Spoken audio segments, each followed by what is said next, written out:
Hello, and welcome to the next installment of Grantology. Really appreciate you all joining us for this third installment. Um, my name is Paul Imano. I'm the Senior Grants Development Specialist for Old Colony Planning Council. And the intent of this recording is to educate you all and really help to identify new and existing opportunities in the grant world, whether that be federal, state, or foundational, as well as assisting you all with your potential applications as it relates to these programs. I'm always available to help any way that I can. I hope that this provides you the necessary information you all need and is educational at the same time. Um, as we've talked about in the past, access to this webinar recording and any information on these grant programs can be found on our website at oldcolonyplanningcouncil.org/resources/grant. And of course, all of this can be found in our biweekly newsletter. So feel free to go on our website and sign up for that as well. So just to talk a little bit about the grant cycle timeline, we're currently in the summer months, a little bit of a slow period, admittedly, when it comes to some of the state and federal grants. But as we move along and get later into the summer, we will see a lot of the fall opportunities starting to open up. And of course, before you know it, the ones that will be due in the winter will also be available as well. So we are currently on the summer cycle. Right. The first program I wanted to get into is one that I'm sure you are all familiar with. We've talked about as well, is the Safe Streets and Roads for All grant program. We are currently in the third cycle of the program, where we have an August 29th, 2024 deadline for the Planning and Demonstration Grant Program. So the maximum award under this is $10 million with a 20% non-federal match that can be in the form of in-kind or cash. So for this, it is really geared towards the National Roadway Safety Strategy and the idea of zero roadway fatalities. So this funding will support all of the planning efforts to prevent serious roadway deaths and injuries on roads for all modalities and transportation users, right? Whether it's pedestrians, bicyclists, those that take public transportation, motorists, including commercial vehicle operators. So the implementation phase, which is the maximum amount that you can apply for, that deadline has passed. We've talked about that previously, but there is another opportunity for folks to apply for planning and demonstration grants. Keeping in mind that this will gear you towards creating your safety action plan, or if you've not created a safety action plan in your community, this will provide you opportunity to do a demonstration grant to pilot a particular roadway or intersection or corridor that you were looking for improvements and to implement certain safety countermeasures. The Safety Action Plan is a critical component to the Safe Streets and Roads for All program that is required to be in place in order for you to apply for these implementation dollars. This program has been very robust and generous in recent cycles. So I really do encourage your community to go out and apply for this. It's a great program, and the application is relatively straightforward. It is completed in what's called the Valid Eval portal, which is similar to grants.gov, which requires you to update your SF424 forms and your narrative, as well as any attachments or drawings that are necessary as part of your application. So deadline is August 29th, and be aware that that's coming up quick. Second program I want to talk to you all about today is the Community of Change Grant Program. This has been out for actually well over a year now, and we're heading into the home stretch where this will be due on November 21st, 2024.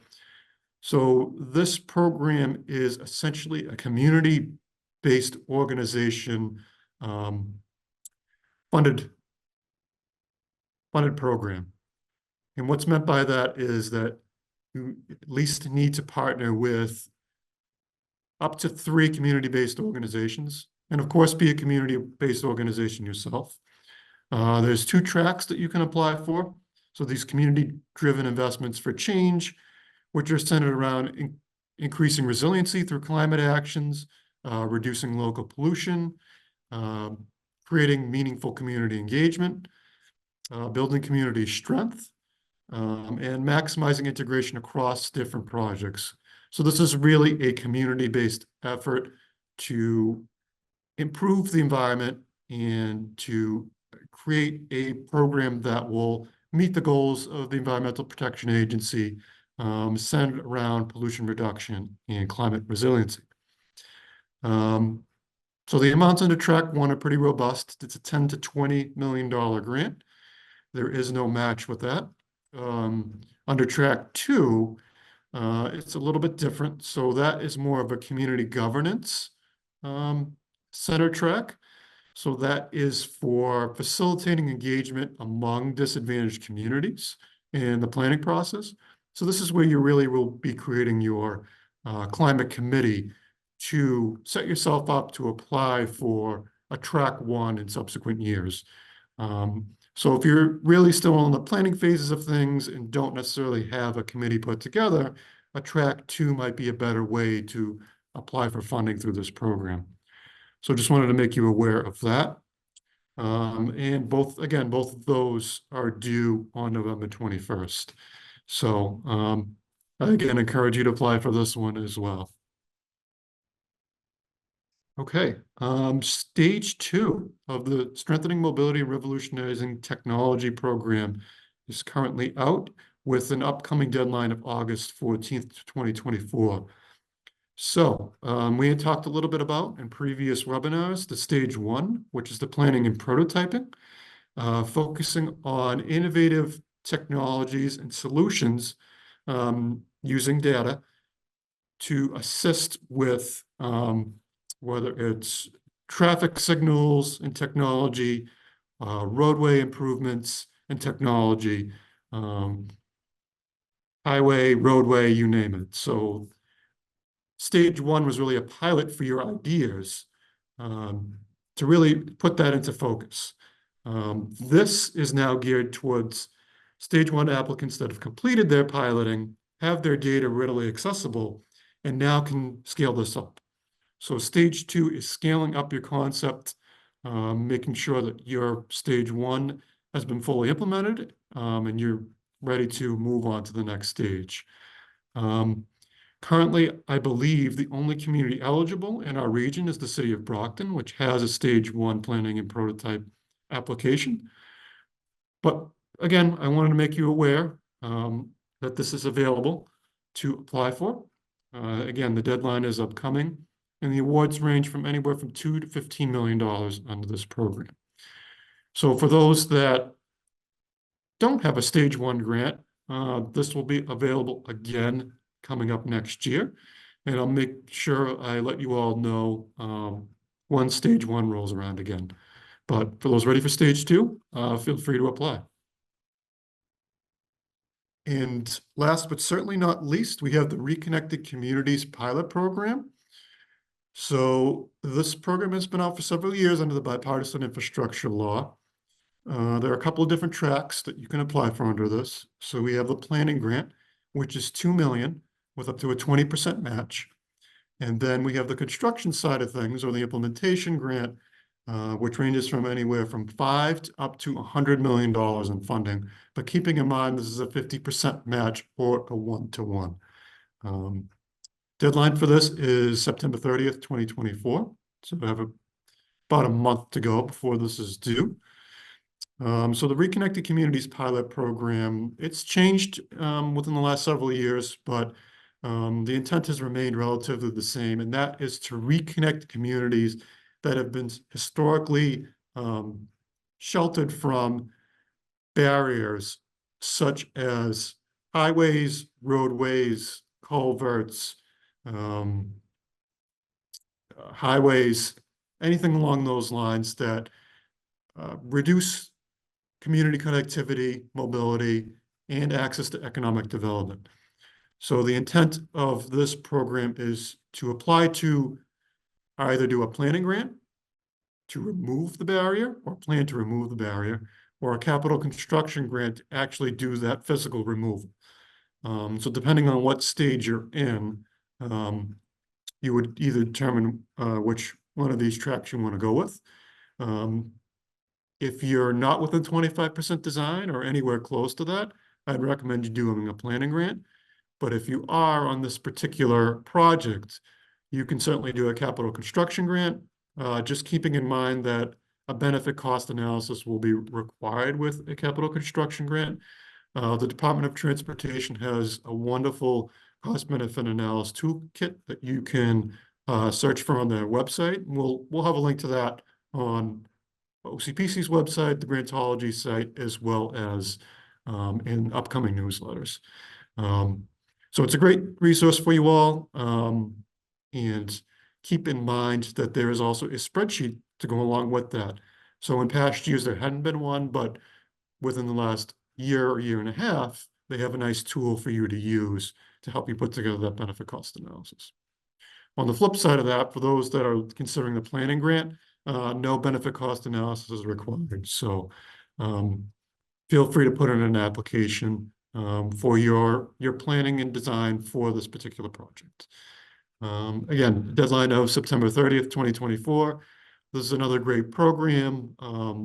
Many communities within Massachusetts have been funded under this in previous years. So I encourage all of you to take a look at this, and I consider it a worthwhile endeavor for you all. And finally, just providing you with tools of the different resources that are available. We have the US DOT Navigator, which is great for all the federal DOT programs. There is the State Transportation Dashboard that is available for Mass DOT grants. There's also a link here for key notice of funding opportunities through the U.S. Department of Transportation.